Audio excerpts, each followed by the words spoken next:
Hussein og andre højstående personer er blevet henrettet for deres brutale kriminalitet. Blandt de henrettede er også Ali Hassan al-Majid, som også er kaldet Kemiske Ali. Er de sårede sat på en glemsom hylde lider alene af deres eget sorg. Og på trods af den internationale opmærksomhed på det kurdiske problem, er der stadig mange af de anholdte fra Qamishlo, der sidder i fængsel og fortsat er udsat for tortur, hvis de ikke allerede døde, som mange af deres ligesiddende. Forfølgelsen af kurder er endnu ikke stoppet. I Irak har de politiske partier ikke i sinde at gennemføre de aftaler om tilbagelevering af civile og sociale, ejendomsmæssige eller nationale rettigheder, som blev indgået i det kurdiske selvstyre. I Tyrkiet undertrykkes kurder fortsat, og militæret truer konstant med at invadere Sydkurdistan. Fra Sardasht, Mahabad og Mariwan i Øst-Iran til Qamishlo og Amuida i Vestsyrien bliver der begået overtrædelser af menneskerettighederne. Kurderne er alle vegne udsat for fængslinger, henrettelser, eliminering af politiske aktiviteter samt konfiskering af diverse ejendele. Kampen for kurdernes rettigheder er endnu ikke slut. Vi må mindes om ofrene for de store angreb, for også at huske på de små daglige angreb. Vi anmoder om følgende anledning af mindedagen.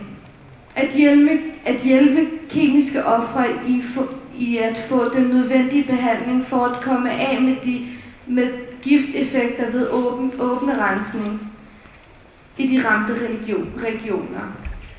Den 16.3. bliver en international dag mod produktion, anskaffelse og brug af kemiske og biologiske våben i hele verden. Ændringerne i Kurdistans befolkningssammensætning skal tilbageføres, og den irakiske regering skal yde erstatning til ofrene. Alle firmaer, som hjalp Irak med produktion af kemiske og biologiske våben, skal anklages for medvirkning af folkemord. Vi opfordrer de internationale menneskerettighedsorganisationer til at være opmærksom på Iran, Irak, Tyrkiet og Syrien regimets overtrædelser af kurdernes rettigheder. Vi opfordrer Danmark og andre demokratiske lande til at arbejde for en resolution fra FN, der anerkender Halabja-massakren og Anfal-processen og folkemord og beskytte kurdernes rettigheder og selvbestemme under FN's mandat. Mange tak.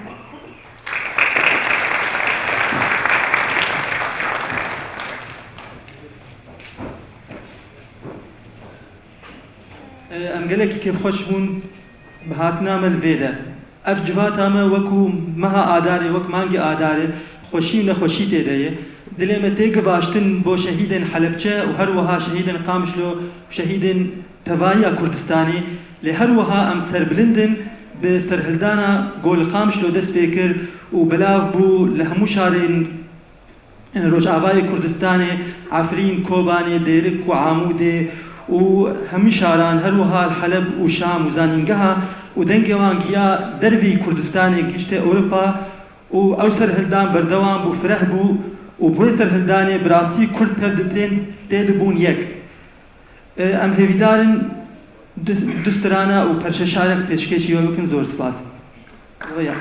رویا دیان و هیوا.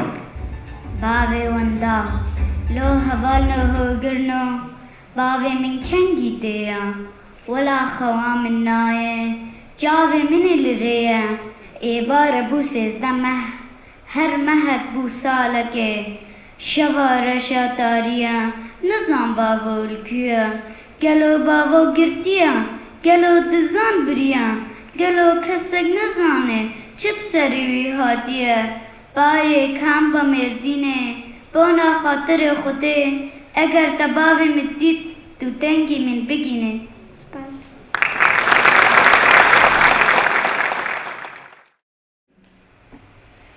Jeg er formand for Foreningen Unge for Menneskerettigheder, der har eksisteret internationalt siden 2001, og her i Danmark startede vi i februar 2006.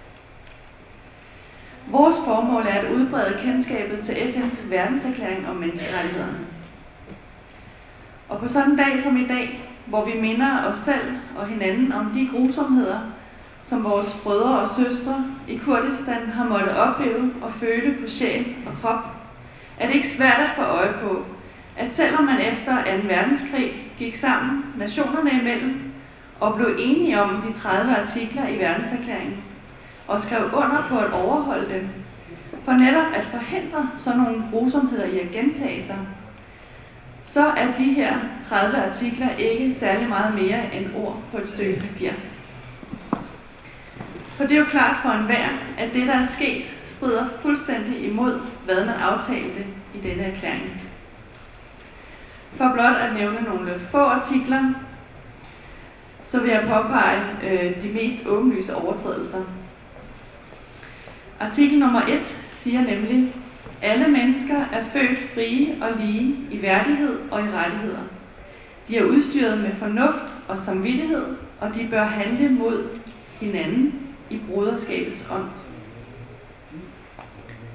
Artikel 2 siger, enhver har krav på alle de rettigheder og friheder, som nævnes i denne erklæring, uden forskelsbehandling af nogen art.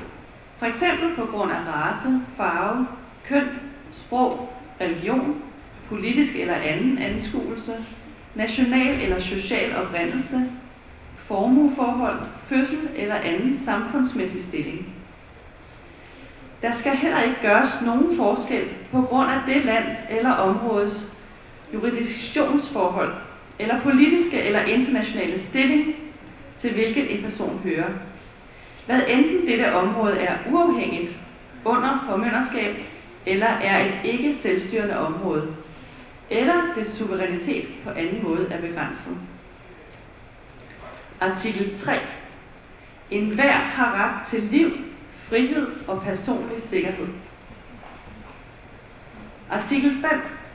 Ingen må underkastes tortur eller grusom, umenneskelig eller vanærende behandling eller straf. I hvert fald 4 artikler her overtrådt i den grad.